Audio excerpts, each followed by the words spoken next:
Hola, ¿qué tal? Muy buenas noches, 8:45, momento de las noticias. Mi nombre es Juan Carlos Sandoval y le presento nuestros titulares.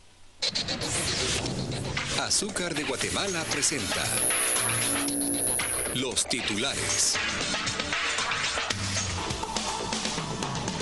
Corte Suprema de Justicia no da trámite a los antejuicios en contra del diputado del Partido Patriota, Gudy Rivera, y de la magistrada Claudia Escobar.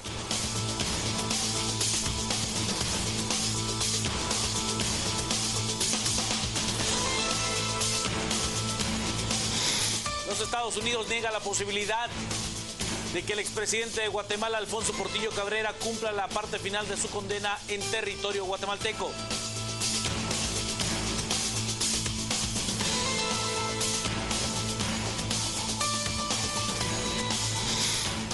Ministro de Salud anuncia que para el lunes la atención en los hospitales San Juan de Dios y Roosevelt podría normalizarse, pues habrá abastecimiento de insumos médicos.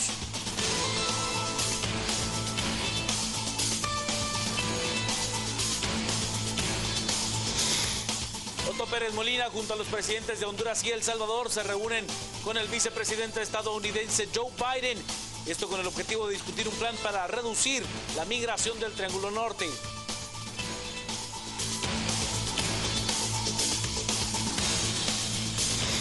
El gobierno estadounidense podría tramitar solicitudes bajo estatus de refugiados para niños migrantes de Guatemala, El Salvador y Honduras.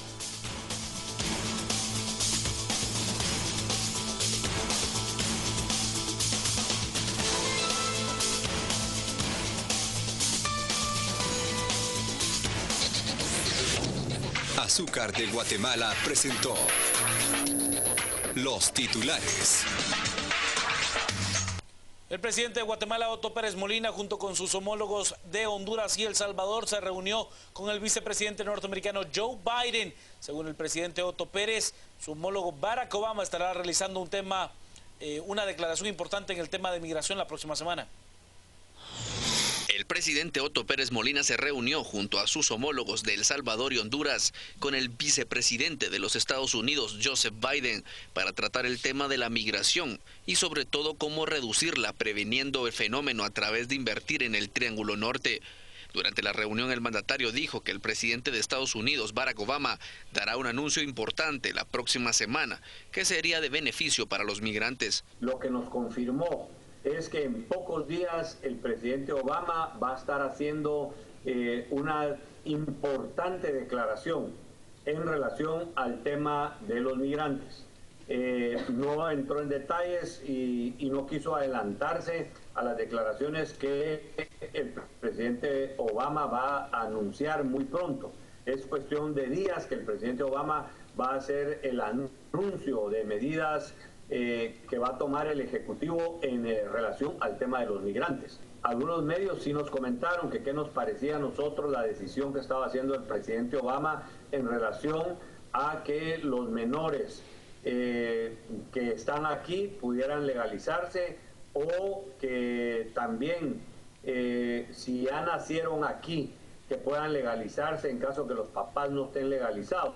O sea, pero eso no es dicho oficialmente todavía. El anuncio podría ser que Estados Unidos daría asilo a un número determinado de niños de Guatemala, El Salvador y Honduras, siempre y cuando sus padres vivan en Estados Unidos. Por otra parte, para el jefe del Poder Ejecutivo, se dio a conocer que para canalizar la ayuda que provenga del Banco Interamericano de Desarrollo y del gobierno de los Estados Unidos para invertir en los pobres de Honduras, El Salvador y Guatemala, se podría crear una Secretaría de Plan de Integración Centroamericana para que maneje los fondos para invertir en el Triángulo Norte a favor de los pobres. Yo espero, él nos va a confirmar que el BID acepta la Secretaría Técnica del Plan y continúan con la siguiente fase, que será empezar a hacer el costeo de lo que va a costar el plan y de dónde podrían provenir esos recursos. Acordémonos que aquí nosotros como países también de origen de los migrantes tenemos que hacer un compromiso también más adelante de los recursos o una contraparte de los recursos que vamos a poner a los recursos que puedan provenir de Estados Unidos o de algunas otras organizaciones. Estamos hablando de un plan de por lo menos 5 años, en donde en 5 años haya el seguimiento, por supuesto los recursos que se van a comprometer no sean solo para un año, sino para 5 años, y que cada año se estén poniendo los recursos de cada uno de los que vamos a participar y que esos recursos nos sirvan entonces para lograr la prosperidad, que es lo que buscamos. La carne de res podría tener un incremento de entre 2 y 3 quetzales por libra. Los carniceros anuncian otro aumento al precio de la libra de carne de res. En el año ya van 5 veces que sube el producto. Esta vez será de 2 a 3 quetzales más que tendrán que pagar las amas de casa. El día lunes la carne nos viene más cara, a otro precio. Todo esto nos obliga a trasladarle el incremento al consumidor final. El incremento se va a derivar entre de 2 y 3 quetzales. Según los carniceros, los abastecedores afirman que la razón es el contrabando de ganado. Justificaciones que ellos dan es de que se sigue con el contrabando de ganado hacia México. Es lo que ellos primordialmente siempre han señalado y lo siguen señalando, de que no ha habido control y no hay control. El mexicano viene a ofrecer, a pagar más caro el ganado, viene el ganadero, pues le vende al mejor postor y eso les obliga a ellos también competir y no quedarse fuera del mercado y decir, bueno, pues lo pagamos, y luego se lo trasladan a nosotros, que somos los expendedores y que somos nosotros los que lidiamos con el consumidor final a diario. Los precios podrían oscilar entre 30 y 31 quetzales por libra. Y la Diaco rechazó esta amenaza de incremento al precio de la carne de res por parte de los carniceros. Los carniceros anuncian otro aumento al precio de la libra de carne de res. En el año ya van 5 veces que sube el producto. Esta vez será de 2 a 3 quetzales más que tendrán que pagar las amas de casa. ¿Y por qué afirmo que no hay ningún motivo para este incremento de precios? Eso fundamentado en diferentes razones. La primera de ellas, según nos informó el día de ayer la Federación de Ganaderos de Guatemala, y cuyo representante se va a incorporar más tarde a esta conferencia de prensa, ellos han mantenido un abastecimiento normal del producto.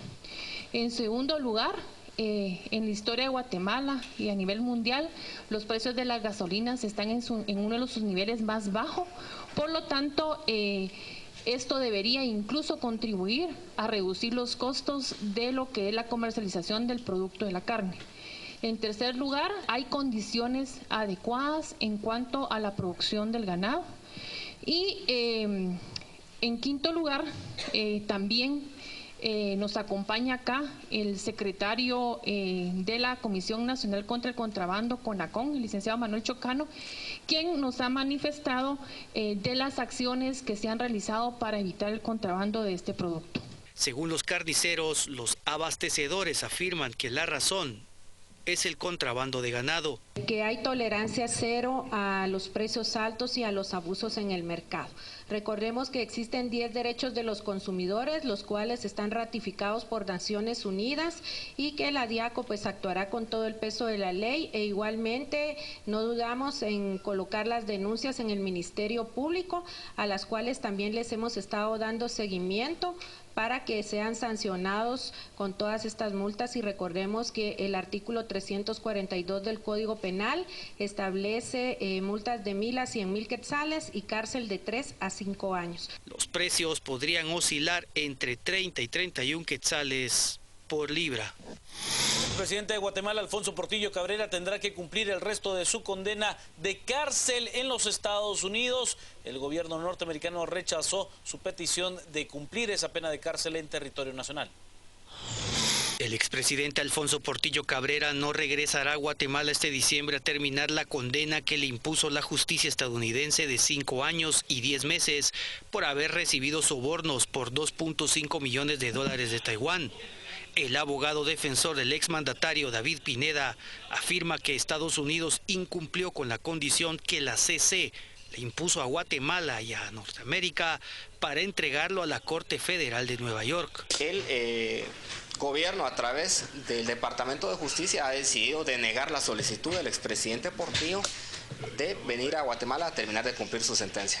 Ellos se arguyen que queda muy poco tiempo, pero realmente aquí tengo yo las condiciones que le impuso la Corte de Constitucionalidad al Estado de Guatemala y a los propios Estados Unidos para entregar al expresidente Portillo. Una condición era que él viniera a cumplir a Guatemala si era condenado. Ellos, mediante una nota verbal, aceptaron y hoy pues incumplen esa obligación. Era un escenario que estaba previsto porque por tradición los Estados Unidos no cumplen con los acuerdos a los que llegan, y menos con países latinoamericanos. Pineda anuncia que se analiza promover un recurso que obliga al Ministerio de Relaciones Exteriores de Guatemala a que gestione su regreso con Washington.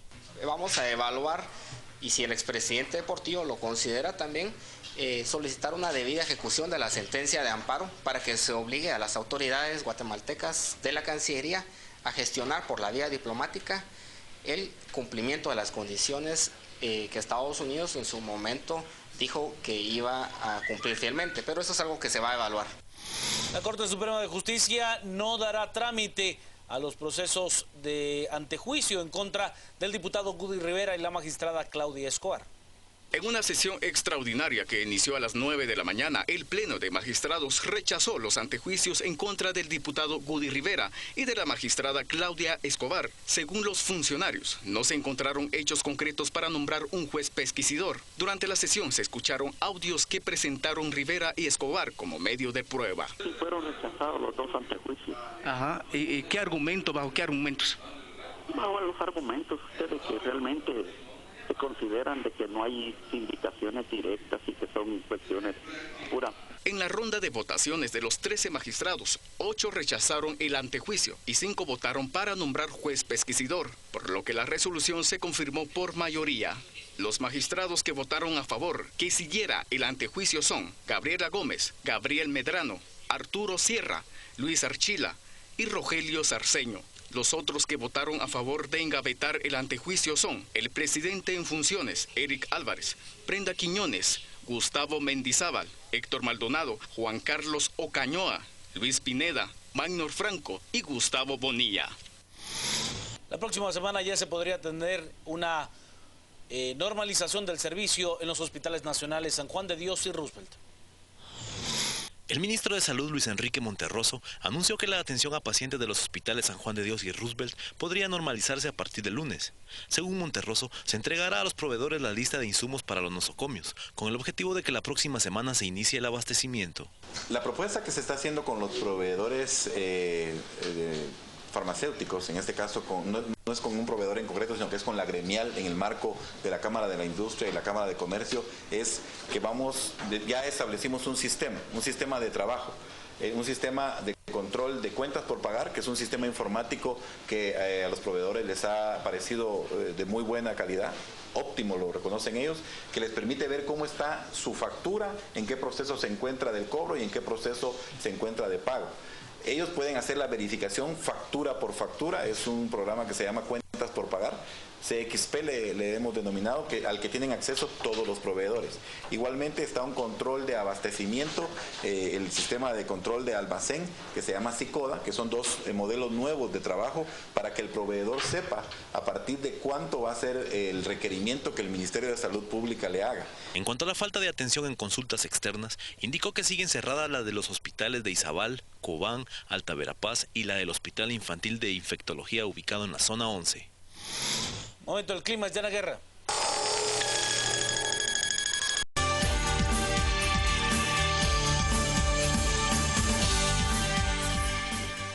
Estamos de regreso acá a las 8:45, hoy es viernes de análisis acá a las 8:45, soy Quique Godoy en vez de Juan Luis Font y hoy estamos acá con Claudia Méndez Arriaza. ¿Cómo está? Bien, ¿y usted qué tal? Doña Paola Hurtado. Don Quique. Y don Pedro Trujillo. Aquí le estaba diciendo ya Paola que había 3. De lo que estábamos hablando antes de ya nos van a contar de qué es lo que estábamos hablando. Y vamos a empezar el análisis de los temas de la semana. Y en este primer segmento escuchamos algunos segmentos de las entrevistas de la semana. Y empieza doña Paola Hurtado. Yo seleccioné la que tuvimos con los magistrados suplentes del Tribunal Supremo Electoral, precisamente Quique Godoy y yo, el lunes pasado. Es la magistrada Aenaeli de Bonilla y Estuardo Gamalero, que vinieron a conversar con nosotros sobre la marcha atrás del TSE de aumentar 15,000 quetzales para gastos de representación del presidente y 13,000 para los magistrados titulares. seleccionamos este mea culpa que escuchamos de parte de la magistrada cuando ellos mismos, como magistrados suplentes que no estaban involucrados en el aumento, reconocen que fue un error esa medida. Escuchémoslos. Uno, que no hemos cambiado la tónica, es decir, la idea de mantener un Tribunal Supremo fuerte, un Tribunal Supremo rígido, un Tribunal Supremo con ánimo de cambiar las cosas, persiste. Que se nos disculpe, porque fue un error imperdonable, si así se quiere, pero una forma de pedirle perdón a la población o pedirle disculpas a la población es revocar el acuerdo y básicamente demostrar que realmente la idea inicial no era de ninguna manera extorsionar o sacar más del Estado, sino al contrario, equiparar una idea que fue errónea desde el principio y que tuvo eco, no entendemos por qué. Ahí está, una idea errónea desde el principio. ¿Qué piensan? A mí me sorprende mucho y debo decirlo, me sorprende para bien porque no todos los días, no todas las semanas nosotros vemos que nuestra clase política, nuestros funcionarios, los empleados públicos cometan errores, queden a la vista pública. No, déjeme concluir. Errores, sí. Déjeme concluir, por favor. Que cometan errores, que sus errores sean evidentes ante el ojo público y que ante la crítica se retrotraigan. Esto no se ve todos los días y a mí me parece meritorio y lo reconozco verdaderamente del Tribunal Supremo Electoral porque nos han mostrado, cometen un error, escuchan la crítica y retroceden. Y no solo eso, escuchamos a Anaeli de López decir que ofrecen, digamos, sus disculpas de esta manera ante la población. La verdad es que hay que valorar eso también y yo lo valoro. Yo lo valoro. Obviamente, lo que tú has dicho está muy bien dicho. Pero yo, permíteme que desconfíe. Que un Tribunal Supremo Electoral se siente, se aumente el sueldo, no se dé cuenta de la situación en la que está el país, porque, no sé, si la población no protesta está bien hecho. No se dé cuenta de la situación, no se dé cuenta de todo lo que ya comentamos la semana pasada, del desfase, del incremento. Y ahora venga a pedir perdón. Yo le diría a la magistrada, y ella es una persona con mucha experiencia judicial, si yo atropello a alguien en su juzgado y le digo, mire, perdón, si me clava los 2 años de condena a pesar del perdón o no. Puede ser un eximente y en vez de 4 me clave 2. Pero yo cuando el funcionario público de esa manera tan descarada y tan cruel, porque la población no gana esos salarios, se sube el suelo y luego venía a pedir perdón, es muy meritorio, pero solo es muy meritorio, nada más. Solo quiero hacer una salvedad porque los magistrados suplentes no participaron en la discusión donde se aprobaron estos gastos. Por eso vienen a pedir perdón. Y ni lo hubieran recibido. Y no lo hubieran recibido. A lo interno del TSE, ella misma no lo decía, hubo mucha inconformidad de los empleados y de los magistrados suplentes, por lo que podemos apreciar en la entrevista, eran los magistrados titulares contra los... Le devolvemos la palabra a Pedro para que nos venga la siguiente. Vámonos al martes a ver cuándo nos la vuelven a clavar. El martes hubo otra entrevista y vimos a la procuradora de los derechos humanos, la procuradora junta Zulma Calderón, que reportaba algunos incidentes, incluso pues algunas cosas graves, muertes en los centros hospitalarios. Venía a decir más o menos lo que ustedes van a ver. ¿Han documentado ustedes fallecimientos de pacientes culpa de la crisis? Sí, le puedo decir que en el San Juan de Dios hemos investigado en este momento más o menos 7 expedientes que hemos revisado, y el día de hoy lamentablemente también tuvimos una denuncia que involucra a 2 pacientes pediátricos porque se contaminó un área, ¿verdad? Porque los baños de un área de pediatría colapsaron, y es algo que estamos investigando, que iniciamos la investigación el día de hoy. ¿Es más válido que lo diga desde una institución independiente, al sistema de salud o a los sindicatos o a los propios médicos, que vayan y constaten quiénes murieron? Lo que me parece terrible es la pasividad con la que escuchamos que se murieron 8 personas por falta de recursos. Pero hay algo más grave, Paula. Esto enlaza con lo anterior. Aquí es un funcionario público que denuncia y el que tenía que asumir lo que calla. El problema es que no pasa nada. Es que ese es el punto. ¿Sabes qué va a pasar? Nada. Y tú vas a ser el paciente 44, yo el 45, ella el 46 y Quique el 45 bis porque vais a caer a la vez. El punto está en que no pasa nada. Ese es el tema. Los funcionarios públicos son unos descarados y no pasa nada. prácticamente es la impunidad. ¿Saben que solemos estar acostumbrados a escuchar los reclamos de quienes han sido víctimas en el pasado y que ponen el ojo en el clavo sobre la impunidad penal? Ya estamos acostumbrados a esto, pero hay una impunidad que está enraizada prácticamente en todas las esferas, y esta impunidad con la que actúan ahora en salud, ahora en tributos, después en otro tipo de instituciones, simplemente, como dice Pedro, no pasa nada. Y bueno, en todo caso, mientras no me cachen, no hay clavo. ¿Por qué el sindicato de salud no sale a manifestarse? Sí salieron, pero no para eso. Salieron a manifestarse para que les paguen los salarios atrasados, que también es válido. También es válido, pero no la forma. Para cobrar más mientras se mueren otros tantos. Tenemos otra entrevista que en esta ocasión la presentará ahora Claudia.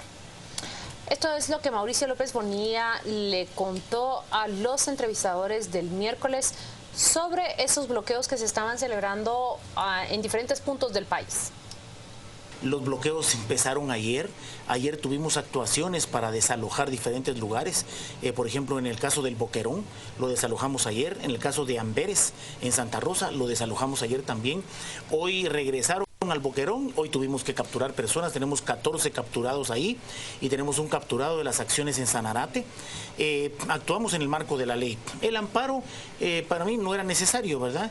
Sin embargo, celebro que el mismo se haya hecho porque es una cantaleta, podríamos decir, desde el 2012, que hemos venido diciendo reiterativamente, pidiéndole por favor a los líderes que no orienten a su gente, que no lleven a su gente a hacer bloqueos, porque esto no se puede levantar una bandera de respeto a los derechos, de lucha por derechos o por cierto tipo de reivindicaciones, violando el derecho de los demás. Yo dos cosas quiero comentar. Decía el señor ministro, lo hemos levantado hoy. Y a mí me escribía, y lo tengo en Facebook, un señor me decía, aquí se fueron a las 6, vinieron a las 7 y nos tuvieron toda la noche parado. El concepto lo hemos levantado, no sé muy bien qué quería decir, porque tuvieron paralizado el país más de 48 horas, pero literalmente paralizado, o sea, no se podía pasar. Y otra cosa que me llama la atención del ministro es, llevamos pidiéndole, y creo que ese es su error. Ese es su error desde el primer día. Él no tiene que pedir nada, él tiene que hacer cumplir la ley. Ese es el error. No, llevamos pidiéndole a los líderes desde 2012, lleva 3 años pidiéndole. No, mire, señores líderes, ustedes no tienen derecho a hacer esto o a hacerlo como lo hacen. O ustedes lo dejan en el próximo segundo o la fuerza actúa. Eso es lo que tenía que haber ocurrido. La permisividad que ha habido, eso de pidiéndole, hace que ahora sigamos pidiéndole, por favor. Bueno, si no me falla la memoria, es la segunda vez en este año que CACIF consigue que lo ampare la Corte para que intervenga el Ministerio de Gobernación y despejen las carreteras. Me parece vergonzoso que cada vez que hay manifestaciones tengas que pedir un amparo de una Corte Suprema como la de Constitucionalidad para que puedas continuar tu movilidad y tu actividad económica. Lo que pasa es que, ¿qué pueden hacer? Realmente, mira, las fuerzas de seguridad tienen el precedente de Totonicapán. Tienen que ser cautelosas porque el gobierno no se puede permitir otra masacre como esa. Entonces, ha habido mucha pasividad para no caer en esos errores. Paula, en Totonicapán murieron 5 y el gobierno permitió 8 muertos, ya que estás comparando, ¿eh? Sí. Permitió 8 muertos porque no actuó. Mi punto es este. No confundamos, ¿eh? Actúan más bien con demasiada cautela cuando hay manifestaciones. Y entonces el sector económico tiene que actuar, tiene que haber presión por acá, y siempre es con demasiada reserva. ¿Sí? Y si a ti te parece vergonzoso que cada vez que existe esto se deba recurrir ante la CC para lograr un fallo, también parece preocupante cómo se ejecutan esas órdenes. Es que parece un juego, un círculo vicioso. Aquí bloquean, luego piden permiso, luego la policía recibe una orden, luego las ejecuta, siempre con resultados que son de uno u otro bando. Son críticos, Pedro, son letales, y la verdad es que uno no puede, digamos, ni siquiera sopesar en la balanza quién más, quién menos. O sea, de donde quiera que sea, es lamentable que esto suceda. Pero mira, cuando un policía ejecuta, y en la mayoría de los casos simplemente no lo ha ejecutado, simplemente los bloqueos se van cuando se les da la gana irse. Exactamente. Es lo que dice Paola, es vergonzoso que tengan que venir y pedir. Pero no es vergonzoso los bloqueos, la manera en que sucedieron y la razón, y las peticiones de fondo. Hay peticiones que son genuinas. Sí, pago de salarios, por ejemplo. Pero además hay ciertas cosas que son genuinas, que pudieran estar pidiendo derechos de otro tipo que genuinamente las pueden pedir. Pero las cosas que estaban pidiendo ahora era una extorsión. Para el presupuesto. Para una aprobación de bonos. Y con armas. Un policía solo tiene un perfil. Podemos dibujar los perfiles que queramos, pero solo tiene uno, que es impedir, bueno, prevenir primero, si es posible, ¿verdad? Y si no, impedir cualquier delito. En el momento que un policía se cuestiona que si impide un delito puede que a mí, que allí, que no sé qué, no está haciendo su labor. No significa que sea irracional. Tiene que ser racional, pero tiene que tener una cosa muy clara. Y aquí llevamos mucho tiempo pidiendo, por favor. Claro, ¿Ah? Claro que como está vulnerable. Tenemos que ir a una pausa. Volvemos en unos momentos acá a las 8:45. Temas para discutir del plano internacional. El primero que yo pongo para acá, mis compañeros, para que lo comentemos, es la hazaña del robot Philae, que conocimos que a mitad de semana se posó sobre un cometa que está a más de 500 millones de kilómetros de la Tierra y ya empezó a mandar las primeras imágenes de este suelo muy rocoso donde se ha posado, no del todo bien, porque entendemos que hay 2 de las 3 patas que están posadas, pero está en una posición que le complica cargar con los paneles solares la energía para seguir abasteciendo. Es una misión imperfecta, pero que fue muy aplaudida por todos los científicos que durante más de 10 años estuvieron persiguiendo a este cometa que alberga en su suelo muchos de los orígenes del universo. La verdad es que uno ve esas imágenes en donde quienes están detrás de todo el proyecto están tan felices y al leer uno todos los detalles, miren cómo aplauden. Uno apenas comprende cuál es el nivel de esa hazaña. Son 10 años de investigación, entiendo que 3.1 millardos de dólares de inversión y entonces a la postre cuando yo lo veo pienso qué pequeñitos somos, porque de eso se trata, de mostrarnos. Esto viaja a 510 kilómetros de la Tierra y lo que nos viene a demostrar es lo ínfimo que es el planeta cuando se le compara con todo el espacio sideral. A mí me recuerdan estos que protestan y dicen que quiten el ejército, que la gente se muere de hambre. ¿Cuánto has dicho que se han gastado ahí en eso? Mientras en el mundo muere la gente, asesinan a muchos. Es que no, yo sé que es un comentario simplista, pero sirve para rebatir estos argumentos de que dice la gente que se quite tal para que sobreviva tal.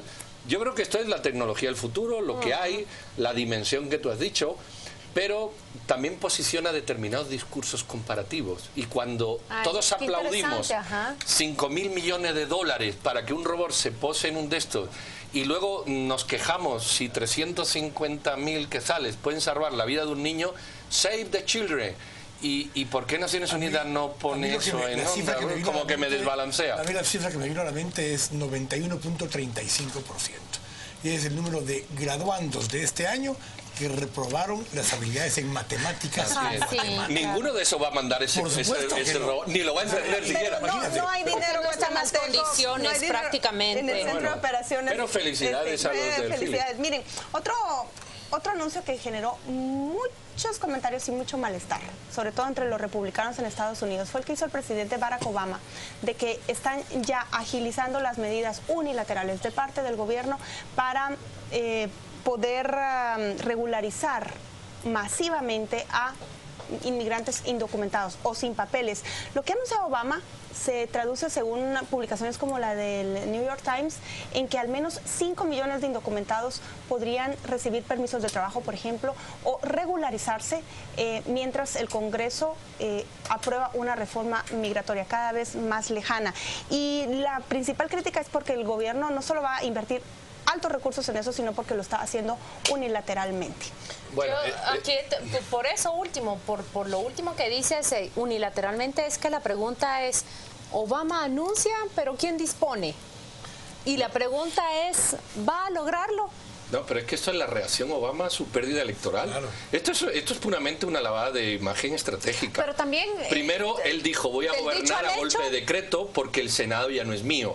Y la Cámara... Todavía no, hasta el 21 de enero, pero bueno. Bueno, y la Cámara de Representantes. Entonces, ¿qué va a hacer? Esto es lo que hizo, esto exactamente es lo que dijo Obama el primer día que llegó al gobierno hace ya que 7 años, 4 años. Puede disponer de esto. Y dirían los gringos, too little, too late. Eso es. Esto lo he hecho antes de las elecciones. Ahí y por el otro lado, que no es algo que el presidente dice y lo logra. Todavía los republicanos tienen el poder del veto. No tiene que pasar. Lo que han dicho los republicanos es que van a vetar vía el Congreso otros temas si él empieza con entidades gubernamentales de fondos, porque ellos ahora van a tener el control de la Comisión de Apropiación de Recursos y en ese momento simplemente le van a decir, pero es peor de lo que pasa acá, Claudia, porque acá una vez está designado el presupuesto, el Ministerio de Finanzas dispone. Allá la Comisión de Apropiaciones del Senado dispone ya en ejecución si devuelve parte del dinero o permite que se gaste. Acá pueden ellos decir, en esta línea vamos a retraer el recurso porque lo que está haciendo el presidente va en contra de lo que estaba diseñado originalmente la partida y pueden quitar la partida y eso es lo que le van a hacer, le van a quitar fondos a las cosas que él haga en contra de esa lógica. Mira, aquí hay dos temas estratégicos. Uno es el sustantivo número de hispanos que han entrado en estas elecciones al Senado o a la Cámara de Representantes, el poder hispano. Y dos, él sabe que las próximas elecciones a los demócratas le va muy mal con este tema porque se lo van... Entre ellos una guatemalteca. Entre ellos una guatemalteca, correcto, aquí la nominamos. Y yo creo que esto es una respuesta estratégica del Partido Demócrata más que del propio Obama en sí mismo, pero bueno, canalizada ahí. Imposible de realizar con esa facilidad. Por la herida. Y súper tardía. Está sangrando por la herida. Sí, es demasiado tarde, pero simplemente fue una reacción a lo que pasó. ¿Pero los demócratas son burros o elefantes? Pero están... No, pregunto. Es que yo confundo esos dos. Los demócratas son burros. Confundo esos dos animales, dice. Miren, esta noticia me llamó la atención porque Forbes en Israel publica un listado de las organizaciones terroristas con más fondos y resulta que la más acaudalada de todos los tiempos es ISIS, que calcula la publicación, tiene o dispone de $2.000 millones al año, principalmente de la comercialización de petróleo que tienen en sus dominios, aparte de todos los fondos que todas las organizaciones terroristas utilizan como comercialización de armas, de personas, de drogas, crimen organizado, etcétera. La segunda organización es Hamas. Y la tercera, a ver si adivinan ustedes o no lo han leído ahí. Colombia, las FARC. 600 millones las FARC por año y jamás $1.000 millones. Falta Hezbollah. No maneja muchos recursos. Seguramente estará en esa... que las maneja. Sí. Lo que pasa es que no está ahí. No, lo ve que Irán es la que les provee y les correcto. Sí, y hasta donde yo sé aquí hay que tener la atención a ciertos emiratos, entre ellos Qatar.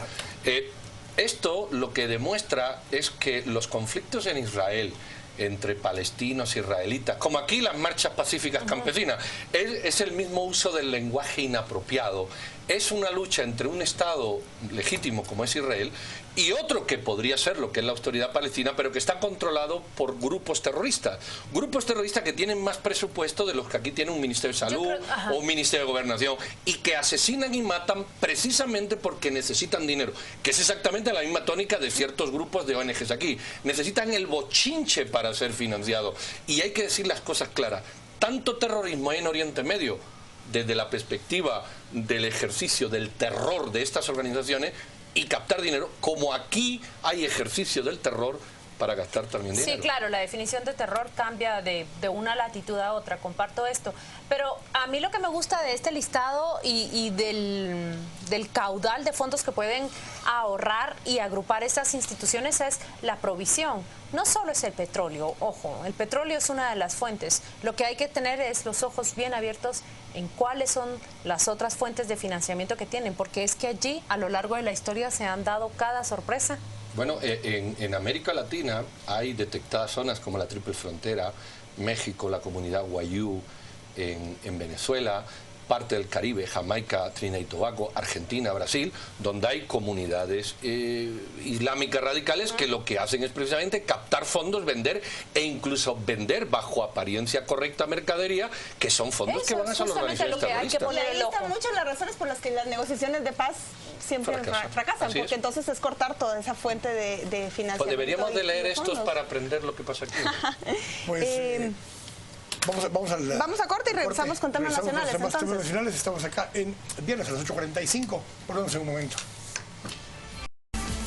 Ya estamos de vuelta en este su programa viernes a las 8:45. Nosotros hacemos un repaso a todos los eventos que han sucedido en esta semana y el propósito de este segmento es discutirlo en 90 segundos. 4 personas en 90 segundos vamos a discutir lo que sucedió. Empecemos por esta noticia que ha ocurrido el día miércoles. La Corte de Constitucionalidad fue el escenario en donde aquellos que se han opuesto al proceso de selección de magistrados presentaron sus argumentos. Usted ve allí las imágenes de los magistrados que son quienes van a definir esto y ve las fotografías ahí, las imágenes de los ponentes. Llegaron los magistrados electos con un gafete que decía una calcomanía: yo soy magistrado electo.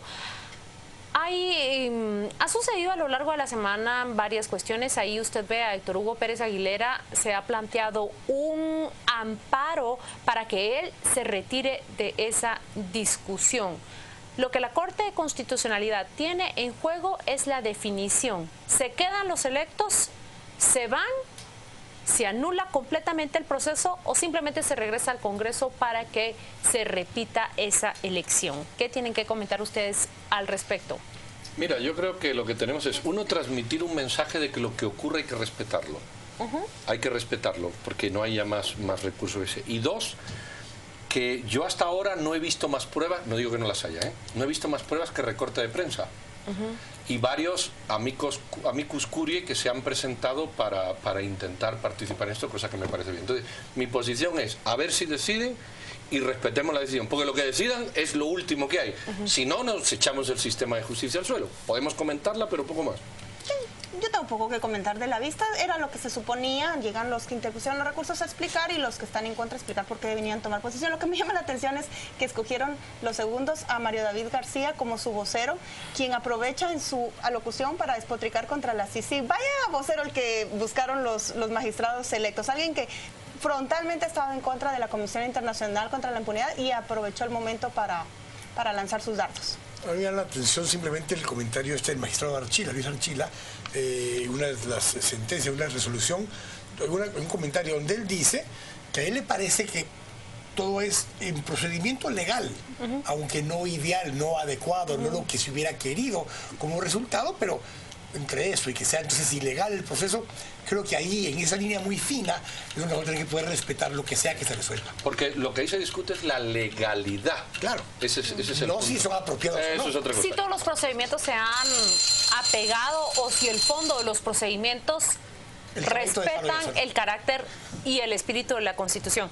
Vamos a ver ahora, esto ha sido un escándalo que sigue con el primer tema. Se han dado a conocer el contenido de las conversaciones telefónicas entre dos personas, Anabelita de León, que la ven allí, y Vernon González, quien ha quedado detenido, enviado a prisión y luego liberado para que se recupere de su asma en un hospital. A este abogado se le acusa de tráfico de influencias. Yo le voy a recordar por qué razón.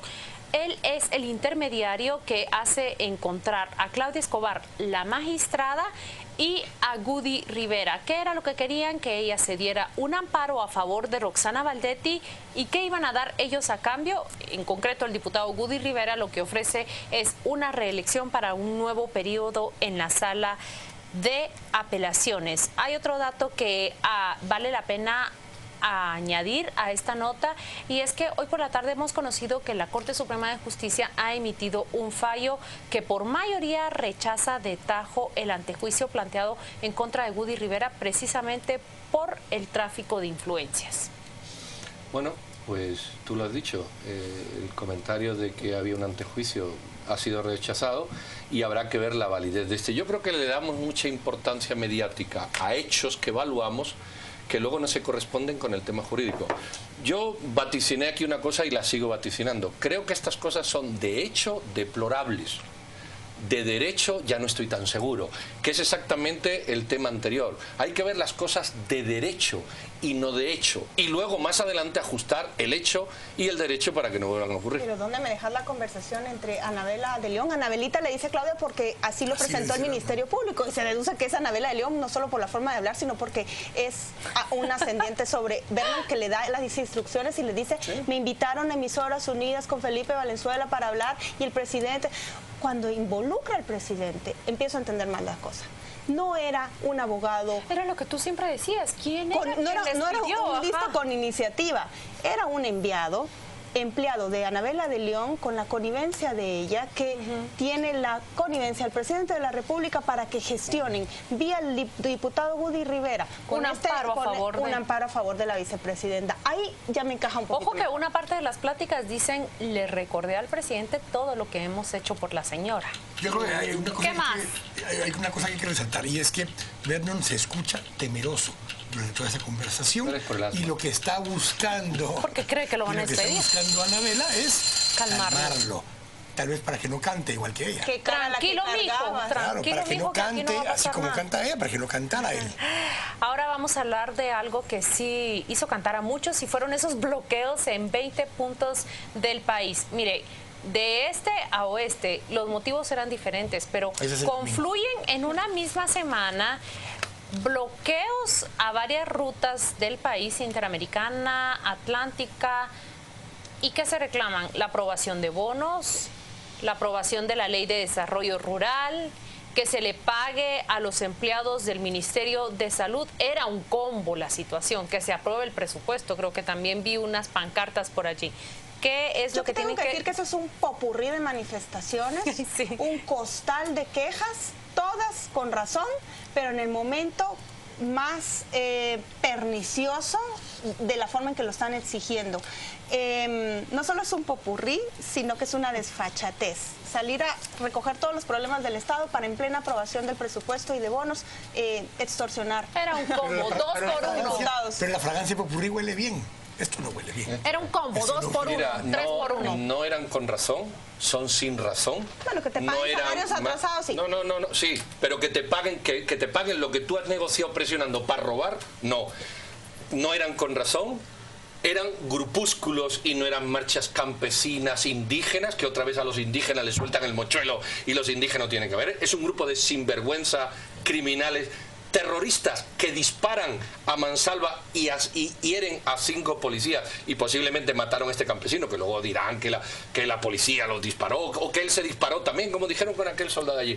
Y esto es la depredación de ciertos grupos del Estado. Son ladrones profesionales y chantajistas que se escudan en organizaciones y en grupos criminales. Eso es lo que son. No sé, yo les cedo los 20 segundos. Que no le gustan los sindicatos a Pedro. Pero bueno, eso ya es por algo lo que están haciendo, ¿no? No, pero no de ahora, de siempre, Pedro. Pero esto es parte de eso, y esa es parte de la razón por la que mucha de la población también rechaza ya ese tipo de actitudes, porque no ve lógica, no ve sentido en ese tipo de acciones. Aparte, te limitan la locomoción en 20 puntos, te dejan varado, sin poder viajar, sin poder exportar, sin poder curarte. Y te cobran por pasar alguno. Así como ha sonado la alarma en esta pantalla y en este set, va a sonar una alarma hasta el 25 de febrero. Alfonso Portillo ha recibido por respuesta no de parte de Estados Unidos.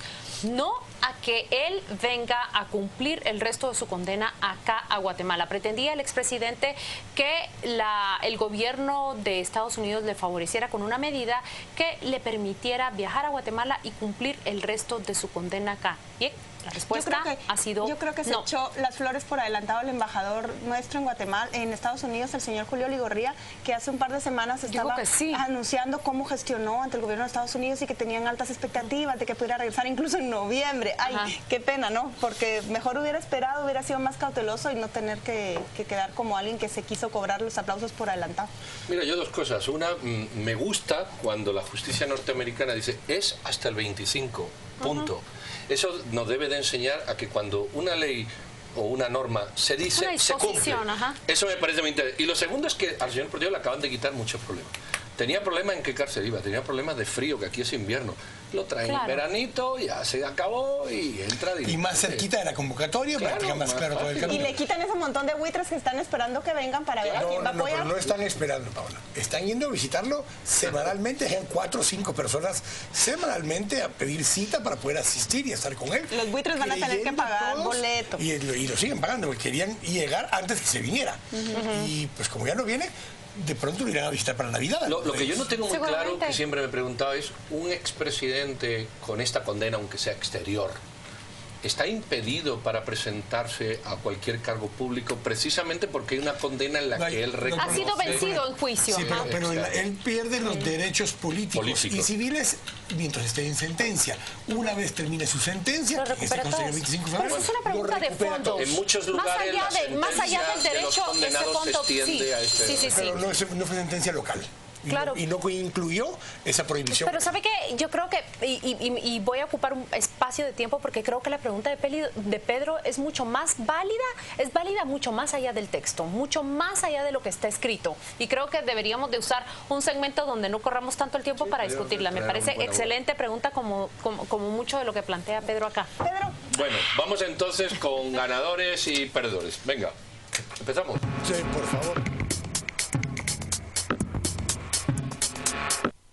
Ganador yo propongo al sector privado. Sector privado porque el jueves presentó una propuesta que fue firmada y ratificada por varios organismos, entre ellos estuvo el ministro de Gobernación, la fiscal general, una representante, la magistrada Brenda Quiñones de la Corte Suprema y más personas y personalidades, una mesa para la coalición por la seguridad ciudadana. Habida cuenta que en esto de seguridad ciudadana no avanzamos mucho, el sector privado ha promovido esta mesa que espera que sea, como alguien lo dijo, creo que fue el ministro de Gobernación, el tercer y definitivo intento para que estas acciones concurrentes funcionen.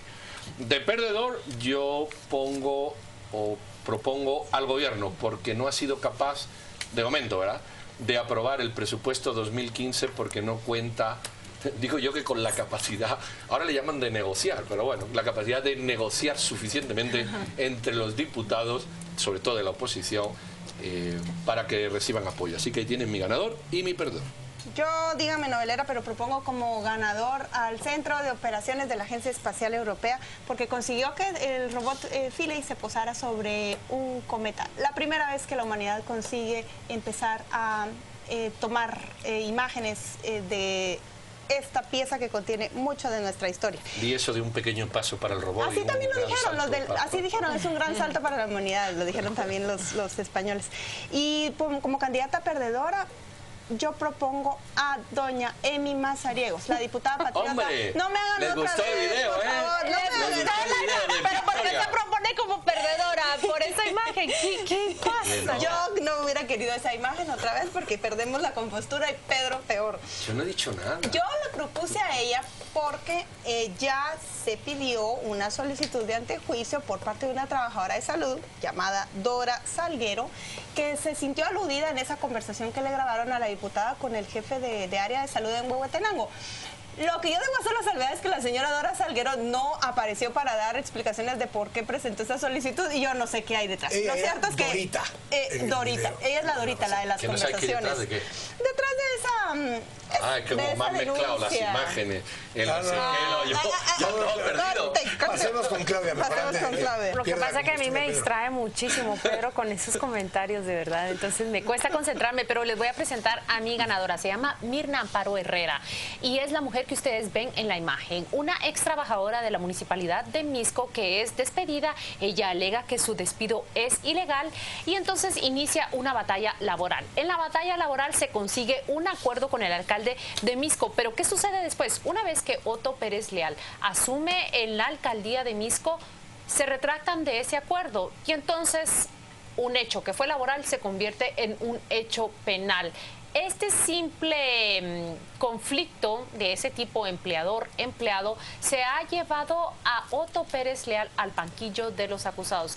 La quiero proponer como ganadora porque bajo todas las instancias de la justicia logra ese principio de la ley es para todos y ahí está él sometido a los juzgados para que se dirima ese asunto. Y el candidato a perdedor es, allí la ven ustedes, Anabelita, la voy a llamar yo, Anabelita, la registradora de la propiedad. Las conversaciones que se han revelado la dejan a ella en mal frente a muchos frentes. Primero, ante el ciudadano que descubre cómo una diputada se presta a una serie de juegos, pero segundo también ante el presidente de la República, porque escucha cómo ella habla sobre él. Bueno, en fin, queda como perdedora entre todos. ¿Quique? Yo voy con un ganador. Son dos ganadores, no hay dinero para pagar este caso son fueron las palabras de Sergei. En este caso son el la sede del Mundial de Rusia 2018 y la sede del Mundial de Qatar 2022, porque después de un informe de Michael García de 440 páginas, Comisión de Ética de la FIFA, donde dice que es desastroso las fallas éticas que hubo, se lava las manos la FIFA y dice no hay nada que hacer y siguen vigentes como sedes para el 2018 y 2022, Rusia y Qatar. Y como perdedores, pues Valdemar Lorenzana, hijo, que pues ya no estará acá para escucharlo, porque ya se lo llevaron, fue extraditado para que pues se junte con, no sé si se va a juntar con su papá, pero para que se junte con su papá por lo menos en que esté un Estados poquito Unidos. más cerca. Y esos son los ganadores y perdedores. Pedro. Yo no, yo mantengo mi perdedor, que es el gobierno, por no aprobar el presupuesto, pero de ganador me apunto a la señora Mirna Amparo, que era la propuesta por Claudia. Dos votos Mirna Amparo. Yo me uno a tu perdedor, Claudia. Creo que Anabela de León es la perdedora de la semana. Y Perfecto. 2 votos mi perdedora. Entonces yo me voy de acuerdo con Claudia, con perdedora, y creo que también con ganadora. Ah, bueno, pues apoyo entonces esta vez ganaron las propuestas. Yo también me uno al perdedor. Es que yo no voté, pero me gustaba tu ganador también. Con eso cerramos el día de hoy en las 8:45. Les deseamos un excelente fin de semana y los esperamos nuevamente acá el domingo a las 8:45. Dios los bendiga.